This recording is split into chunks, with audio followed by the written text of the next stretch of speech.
नमस्कार दोस्तों, अगर आप सीटेट या किसी भी एग्ज़ाम की तैयारी करते हैं, अगर जिसमें एनसीईआरटी के बुक से क्वेश्चन पूछे जाते हैं, तो ये वीडियो आपके लिए बहुत ही महत्वपूर्ण है। क्योंकि हम कर रहे हैं एनसीईआरटी की सीरीज में क्लास 7 में ज्योग्राफी के चैप्टर 6 को हम कर रहे हैं आज, जिसका नाम है मानव पर्यावरण अन्योन्य क्रिया उष्णकटिबंधीय एवं उपोष्ण प्रदेश। ठीक है, वीडियो को लास्ट तक जरूर देखना, जिससे दी गए सारे क्वेश्चन को आप कर पाएंगे, क्योंकि इस चैप्टर से बहुत सारे क्वेश्चन पूछे जाते हैं। ठीक है, सीटेट हो या कोई भी टेट एग्जाम हो। चलिए शुरू करते हैं। यहाँ पर देख रहे हैं कि रेणुका बहुत उत्साहित थी। उसके चाचा श्रीकांत लगभग 4 महीने के बाद आज घर में थे। वह एक वन्य जीव फोटोग्राफर थे तथा बहुत यात्रा करते थे। बहुत छोटी उम्र से ही रेणुका की रुचि वन्य जीव एवं वनों में थी। जब उसके चाचा ने प्रकृति संबंधी पुस्तकों से उसका परिचय कराया, दूरस्थ भूस्थल एवं वहाँ रहने वाले लोगों की तस्वीरें उसे हमेशा आकर्षित करती थी। ठीक है, चित्र में देख पा रहे होंगे। ठीक है, चलिए। रेणुका, इन तस्वीरों में तुम विश्व के विभिन्न भागों के लोगों को देख सकती हो। इनमें कुछ शुष्क रेगिस्तान से हैं, कुछ बर्फीले प्रदेशों से एवं कुछ गर्म नम वर्षा वनों से हैं। वे मुझसे कितना अलग दिखते हैं। रेणुका ने कहा, वे देखने में भले ही अलग हों, लेकिन उनके भोजन, कपड़ा, मकान जैसी जीवन की मूल आवश्यकताएं हमारे समान ही है। श्रीकांत चाचा ने कहा। ठीक, उनके बच्चे भी शायद तुम्हारी ही तरह खेलते हैं, कभी झगड़ते हैं, फिर समझौता कर लेते हैं, गाते हैं, नाचते हैं एवं घरेलू कार्यों में अपने परिवार की मदद करते हैं। वे प्रकृति के करीब रहते हैं एवं जीवन की शुरुआत में ही प्रकृति की देखभाल करना सीख जाते हैं। वे मछली पकड़ना एवं वनों से सामग्री एकत्र करना सीख जाते हैं। ठीक है, चलिए अब यहाँ से देखते हैं एग्जाम के फैक्ट है आपके लिए। अमेजन बेसिन में जीवन। ठीक है, अमेजन नदी के बारे में आपने सुना होगा। तो अमेजन बेसिन के विषय में जानने से पहले हम मानचित्र देखते हैं 6.2। ठीक है, चलिए एक बार चेक कर लेते हैं 6.2 कहाँ पर है। ठीक है, ये मानचित्र है अमेजन बेसिन। देखिए दक्षिण अमेरिका में ये है। ठीक है, दक्षिण अमेरिका का महाद्वीप ही है ये अमेजन बेसिन है। ठीक है, यहाँ पे देखेंगे। चलिए अब पढ़ते हैं, ध्यान से चित्र को देख लेंगे आप। चलिए अब यहाँ पर देखेंगे अमेजन बेसिन के ध्यान दें कि उष्णकटिबंधीय प्रदेश कर्क रेखा और मकर रेखा के मध्य स्थित है। ठीक है, भूमध्य रेखा के 10 डिग्री उत्तर से 10 डिग्री दक्षिण के मध्य के भाग को भूमध्य रेखीय प्रदेश कहते हैं। यानी अगर मैप में देखेंगे, ठीक है, कि 10 डिग्री उत्तर और 10 डिग्री दक्षिण के बीच के जो भाग है इसको भूमध्य, जैसे ये 0 डिग्री है आपकी भूमध्य रेखा है, 10 डिग्री ये उत्तर में आपका है, ये 10 डिग्री आपकी क्या है दक्षिण में है। ठीक है, इस वाले जो भाग को आप क्या कहते हैं, उष्णकटिबंधीय प्रदेश कहते हैं। ठीक है, यहाँ का तापमान काफ़ी गर्म होता है। ठीक है, और इसे कहते हैं भूमध्य रेखीय प्रदेश। अमेजन नदी क्या है, इसी प्रदेश से होकर बहती है। ध्यान दें कि यह पश्चिम में पर्वतों से निकलकर पूर्व में अंध महासागर में कैसे पहुँचती है। ठीक है, जिस स्थान पर कोई नदी किसी अन्य जल राशि में मिलती है उसे नदी का मुहाना कहते हैं। ठीक है, अमेजन नदी में बहुत सारी सहायक नदियाँ मिलकर अमेजन बेसिन का निर्माण करती हैं। ठीक है, यानी कि अमेजन नदी में बहुत सारी नदियाँ आकर मिलती है। यह नदी अमेजन ब्राज़ील के भागों, पेरू के कुछ भागों, बोलिविया, इक्वाडोर, कोलंबिया तथा वेनेजुएला के छोटे भाग से अपवाहित होते हैं, यानी यहाँ पर बहती है। देखिए आपसे एग्जाम में क्वेश्चन पूछा जा सकता है कि अमेजन जो नदी है यह किन किन क्षेत्रों में बहती है, तो ये सब जो आपके नाम याद होने चाहिए। ठीक है, चलिए अब यहाँ पर चित्र देखेंगे। यहाँ पर क्या लिखा गया है कि जब स्पेन के अन्वेषकों ने इस नदी की खोज की, तब सिर पर सुरक्षा कवच यानी हेड गियर एवं घास के स्कर्ट पहने कुछ स्थानीय आदिवासियों ने उन पर आक्रमण किया। इन आक्रमणकारियों ने उन्हें प्राचीन रोमन साम्राज्य के अमेजोन्स नामक महिला योद्धाओं के आक्रामक समूह की याद दिला दी। इस प्रकार यहाँ का नाम अमेजन पड़ा। अब देखिए आपको अमेजन का नाम क्यों पड़ा, ये सब आपको यहाँ पर बताया गया। ठीक है, कि अमेजोन्स नामक महिला के नाम पर। ठीक है, अब सहायक नदी को भी यहाँ पर देख लेंगे। सहायक नदी का मतलब क्या होता है कि यानी कि छोटी नदियाँ होती हैं जो मुख्य नदी में मिल जाती हैं। मुख्य नदी अपनी सहायक नदियों के साथ जिस क्षेत्र के पानी को बहा कर ले जाती है वह उसका बेसिन अथवा जल संग्रहण क्षेत्र कहा जाता है। अमेजन बेसिन विश्व का सबसे बड़ा नदी बेसिन है। ये भी आपके पॉइंट है, नोट कर लेंगे, ठीक है। चलिए, ये देखिए अलग अलग देश हैं, इन देशों के नाम आपको याद होना चाहिए, ठीक है। Venezuela, Colombia, Ecuador, Peru, Bolivia, ठीक है। इन सारे को आप नाम नोट कर लेंगे, ठीक है। चलिए,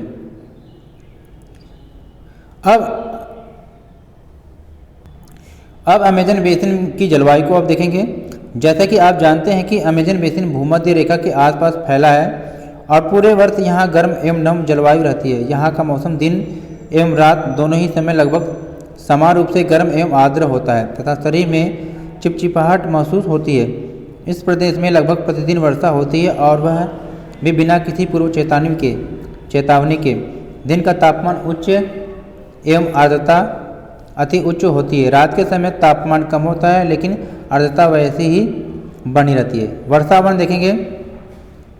इन प्रदेशों में अत्यधिक वर्षा के कारण यहाँ की भूमि पर सघन वन उग जाते हैं। वन इतने सघन होते हैं कि पत्तियों तथा शाखाओं से छत सी बन जाती है, जिसके कारण सूर्य का प्रकाश धरातल तक नहीं पहुँच पाता। यानी आप सबको यार अमेजन बेसिन नदी की विशेषताओं को याद रखनी है, ठीक है। पेपर में से पूछेगा कि इनमें से कौन नहीं है, वो आपको बताना पड़ेगा। यहाँ की भूमि प्रकाश रहित एवं नम बनी रहती है। यहाँ केवल वही वनस्पति पनप सकती है जिसमें छाया में बढ़ने की क्षमता हो। परजीवी पौधों के रूप में यहाँ आर्किड एवं ब्रोमीलाइड पैदा होता है। अब प्यारे दोस्तों, यहाँ पर आपको ये दो नाम बहुत ही याद कर लेना है, क्योंकि पेपर में आपसे पूछा सकता है यह क्या है। यह एक पौधे का नाम है जो परजीवी पौधा है। तो ये आपके क्या है, इजाम, यानी सीटेट के लिए बहुत ही महत्वपूर्ण है, ठीक है। इसे नोट कर लेंगे, आपके एग्जाम में जरूर आएगा, ठीक है। चलिए आगे देखें। वर्षा वन में प्राणी जात की प्रचुरता है। टूकन, गुंजन पक्षी, रंगीन पक्षित वाले मकाओ एवं भोजन के लिए बड़ी चोंच वाले विभिन्न प्रकार के पक्षी। अब देखिए, ये टूकन हो गया, गुंजन पक्षी, रंगीन पक्षित वाले मकाओ, ठीक है। ये सारे पक्षियों के नाम है, आपको याद होना चाहिए, ठीक है। अब प्राणियों में क्या है, बंदर, सलाद, चींटी खाने वाले टेम्पोर। देखो जो टेम्पोर क्या है, ये चींटी खाता है। सलाद मतलब भालू, इसको भी आप जानेंगे, भालू की तरह होता है। और सांप एवं सरीसृप की विभिन्न प्रजातियां भी इन वनों में पाई जाती है। मगर, सांप, अजगर तथा एनाकोंडा एवं बोआ कुछ ऐसी ही प्रजातियां हैं। इसके अतिरिक्त हजारों कीड़े मकोड़े भी इस बेसिन में निवास करते हैं। मांस खाने वाले पिरान्या, ठीक है, मत्स्य समेत मछलियाँ की विभिन्न प्रजातियाँ भी अमेजन नदी में पाई जाती है। अब देखो, आपसे यहाँ पूछा सकता है कि मांस खाने वाला कौन सा है, ठीक है, पिरान्या। ये भी आपको याद होना चाहिए, ठीक है। कभी ये नाम आपको पूछा जाए कि ये क्या है, ये जानवर का नाम है, ठीक है। चलिए, तो ये सारी प्रजातियाँ क्या है, अमेजन नदी में पाई जाती हैं। इस प्रकार जीवों की विविधता की दृष्टि से अमेजन क्या असाधारण समृद्ध वाला है, ठीक है। अब यहाँ पर एक पौधे का नाम दिया गया है ब्रोमीलाइड। एक विशेष प्रकार का पौधा है जो अपनी पत्तियों में जल को संचित रखता है। मेढक जैसे प्राणी इन जल के पॉकेट का उपयोग अंडा देने के लिए करते हैं। अब मान लो आपसे क्वेश्चन पूछे कि अमेजन बेसिन में मेढक जो है अंडा देने के लिए किसका यूज करते हैं, तो आपको ये पता होना चाहिए, ठीक है। इसको पढ़ लेंगे आप। चलिए आगे देखेंगे। अब वर्षा वन में जो पाए जाने वाले निवासी हैं, इनके देखते हैं। यहाँ के लोग छोटे से क्षेत्र में वन के कुछ वृक्षों को काटकर अपने भोजन के लिए फसल उगाते हैं। यहाँ के पुरुष शिकार करते हैं तथा नदी में मछली पकड़ते हैं, जबकि महिलाएं क्या है, फसलों का ध्यान रखती हैं। वे मुख्यतः टेपियोका, अनानास एवं शकरकंद उगाते हैं। ये देखिए फसल का नाम है, पेपर में ऐसे ही पूछता है। टेपियोका पूछ देगा कि यह क्या है, फसल है या जानवर है या पक्षी, किसका नाम है, तो यह एक फसल है, आपको याद होना चाहिए, ठीक है। ऐसे एग्जाम में क्वेश्चन आते हैं, क्योंकि मछली या शिकार कर मिलना अनिश्चित होता है। ऐसे में महिलाएं ही अपनी उगाई साग सब्जियों से अपने परिवार का भरण पोषण करती हैं। वे कर्तन एवं दहन कृषि पद्धति का प्रयोग करते हैं। इनका मुख्य आहार मिनियोक है, ठीक है। अब देखिए, मिनियोक क्या है, ये भी एक पकवान है जिसे कसावा भी कहते हैं तथा ये आलू की तरह जमीन के अंदर पैदा होता है। मिनियोक ये पूछा गया क्वेश्चन है पेपर में। ये चींटियों की रानी एवं अंडकोश भी खाते हैं, ठीक है। कॉफ़ी, मक्का एवं कोको जैसी नकद फसल भी यहाँ उगाई जाती है। और वर्षा वन अत्यधिक क्या है? वर्षा वन अत्यधिक मात्रा में घरों के लिए लकड़ी प्रदान करते हैं।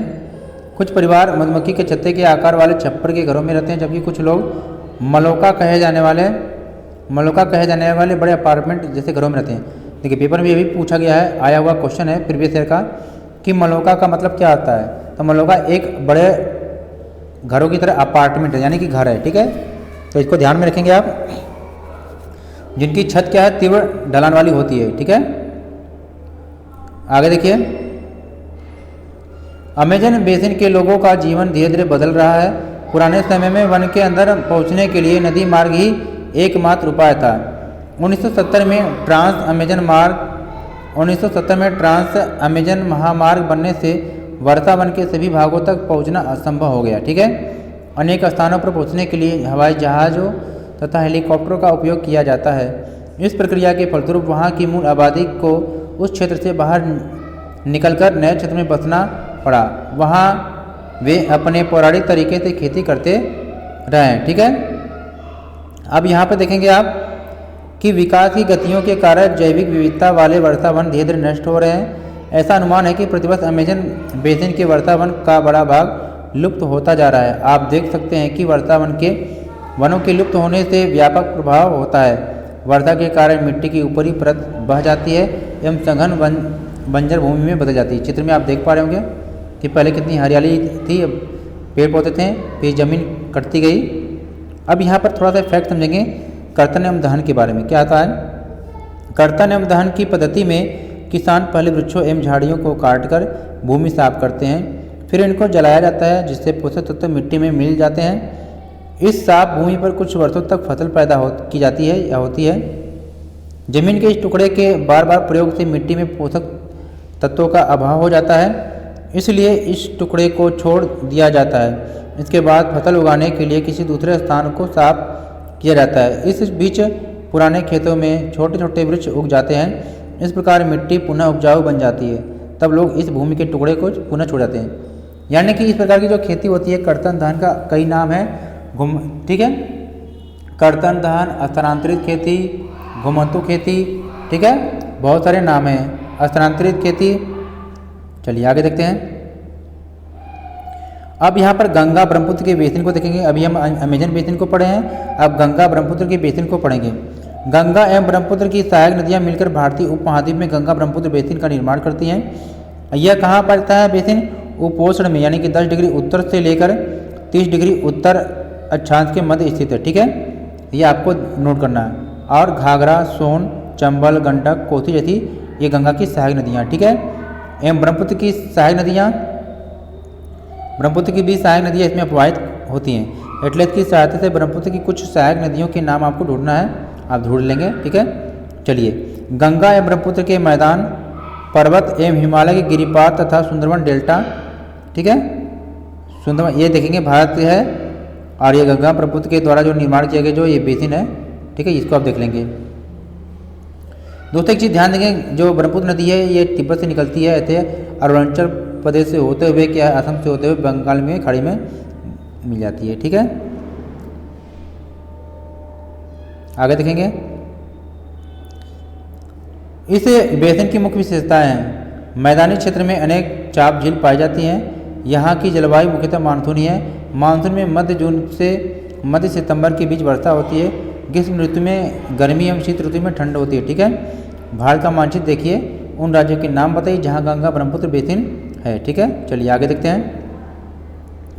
आप सभी को पता है कि बेसिन क्षेत्र में विभिन्न प्रकार की स्थलाकृतियाँ हैं। जनसंख्या के वितरण में पर्यावरण का प्रमुख भूमिका है।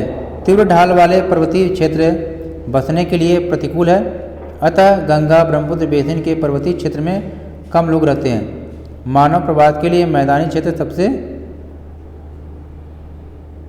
उपयुक्त है, ठीक है। अतः यहाँ जनसंख्या घनत्व अधिक है, यानी मैदानी क्षेत्रों में जनसंख्या का घनत्व ज़्यादा होता है, ठीक है। यहाँ की मिट्टी उपजाऊ है। जिन स्थानों पर फसल उगाने के लिए समतल भूमि उपलब्ध है, वहाँ के लोगों का मुख्य व्यवसाय कृषि है। धान यहाँ की मुख्य फसल है, क्योंकि धान की खेती के लिए पर्याप्त जल की आवश्यकता होती है। यह उसी क्षेत्र में उगाया जाता है जहाँ अधिक वर्षा होती है। ठीक है, आगे देखेंगे। यहाँ उगाई जाने वाली अन्य फसलें हैं गेहूँ, मक्का, ज्वार, चना एवं बाजरा है। गन्ना एवं जूट जैसी नकदी फसलें भी उगाई जाती हैं।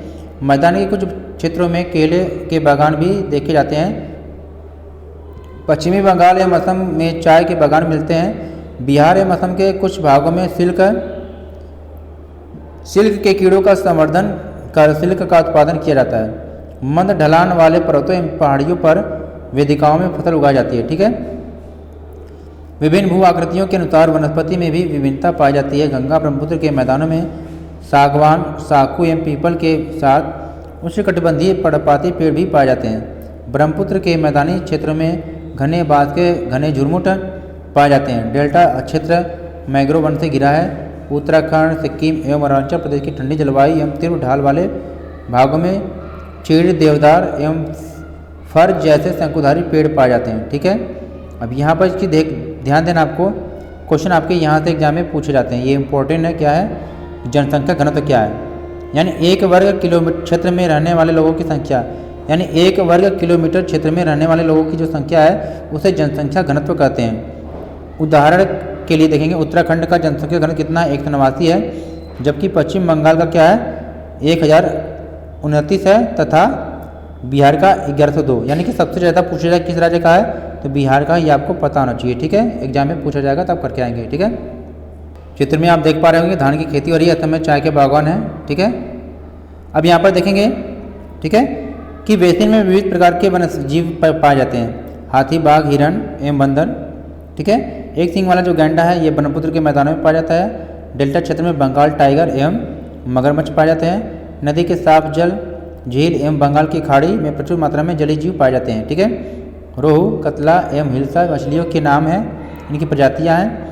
मछली एवं चावल इस क्षेत्र में रहने वाले लोगों का मुख्य आहार है। ठीक है, अब देखिए यहाँ पर दिया है, वेदिकाओं का निर्माण खड़ी ढलानों पर समतल सतह बनाकर कृषि करने के लिए होता है। ढलान को इसलिए हटाया जाता है कि जल का प्रवाह रुक जाए। देखिए आप चित्र में देख पा रहे होंगे कि जो पहाड़ों पे जो ढलान रहती है, इस ढलान को कम करने के लिए इस पर सीढ़ीनुमा खेती बनाई जाती है। ठीक है, जिससे क्या है कि ढलान कम रहे, मिट्टी का कटाव भी कम होना पाए। ठीक है, ये एक सींग वाला गंडा है, इसको आप देखेंगे। ठीक है, असम के जंगलों में पाया जाता है, ये मगरमच्छ है। चलिए आगे देखते हैं। अब यहाँ पर देखेंगे दिया हुआ है कि गंगा एवं ब्रह्मपुत्र नदी के अलवर जल में एक प्रकार की डॉल्फिन पाई जाती है, जिसे हम स्थानीय भाषा में सुसुक अथवा अंधी डॉल्फिन कहते हैं।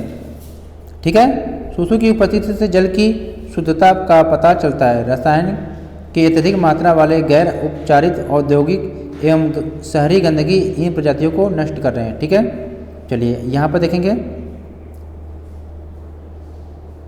आपको एनसीईआरटी की किताब में कुछ भी छोड़ना नहीं है। ठीक है, एक केस स्टडी इसको पढ़ेंगे। विनोद एक मछुआरा है जो बिहार के मतौली गांव मौन गांव में रहता है। आज वह एक क्या है? आज वह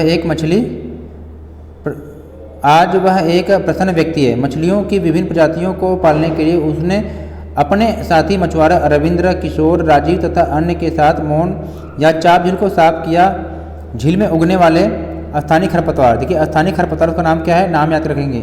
ठीक है, वेलिनेरिया हार्डिला, ये 2 नाम याद रखें, ये स्थानीय खरपतवार है। एग्जाम में क्वेश्चन पूछा जाएगा तो आप गलती करके नहीं आएंगे। ठीक है ना, चलिए आगे। मछलियों का भोजन बनते हैं। झील के आसपास की भूमि उपजाऊ है, वह इस जमीन पर धान, मक्का एवं दलहन जैसी फसलें बोता है। खेत की जुताई के लिए भैंस का उपयोग किया जाता है। वहाँ के लोग बहुत संतुष्ट हैं। नदी में पकड़ने, खाने व बेचने के लिए काफ़ी मछलियाँ हैं, जिन्हें पकड़कर वो पास के शहरों में भी बेचते हैं। यहाँ समुदाय प्रकृति के साथ समरसता बनाकर रहता है। जब तक पास के शहरों का प्रदूषण इस झील तक नहीं पहुँचता, तब तक मत्स्य पालन को कोई खतरा नहीं है। ठीक है, अब यहाँ पर देखेंगे सार्वभौमिक स्वच्छता कवरेज प्राप्त करने और स्वच्छता पर ध्यान केंद्रित करने के प्रयासों में तेजी लाने के लिए भारत के प्रधानमंत्री ने 2 अक्टूबर 2014 को स्वच्छ भारत मिशन का शुभारंभ किया। ये भी क्या है, काफ़ी इम्पोर्टेंट है। ठीक है, इसको भी नोट करके रखेंगे आप, कभी पूछ दे कि स्वच्छ भारत मिशन ये कब शुरू किया गया था। ठीक है, अब यहाँ देखेंगे गंगा ब्रह्मपुत्र के मैदानों में कई बड़े शहर एवं कस्बे स्थित हैं। इलाहाबाद, कानपुर, वाराणसी, लखनऊ, पटना एवं कोलकाता है। ये गंगा के किनारे बसे हैं, आपको ऐसे देख लेना है। जैसे 10 लाख से अधिक आबादी वाले शहर गंगा नदी के तट पर स्थित हैं, ठीक है। शहरों तथा यहाँ स्थित उद्योगों का गंदा पानी बहकर जब नदी में जाता है और नदी प्रदूषित हो रही है, ठीक है। बेसिन में यातायात का सुविकसित तंत्र उपस्थित है। आप देख सकते हैं कि गंगा ब्रह्मपुत्र बेसिन में यातायात के 4 मार्ग सुविकसित हैं।